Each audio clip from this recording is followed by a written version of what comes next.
اللہ تمہاری اولاد کے بارے میں تم کو ارشاد فرماتا ہے کہ ایک لڑکے کا حصہ 2 لڑکیوں کے حصے کے برابر ہے،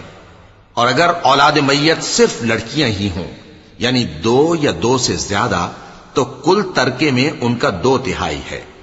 اور اگر صرف ایک لڑکی ہو تو اس کا نصف ہے،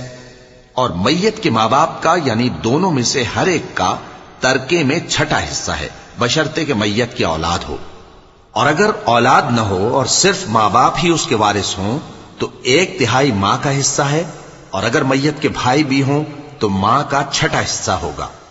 اور یہ تقسیم ترکہ میت کی وصیت کی تعمیل کے بعد جو اس نے کی ہو یا قرض کے ادا ہونے کے بعد جو اس کے ذمے ہو عمل میں آئے گی۔ تم کو معلوم نہیں کہ تمہارے باپ دادوں اور بیٹوں اور پوتوں میں سے فائدے کے لحاظ سے کون تم سے زیادہ قریب ہے؟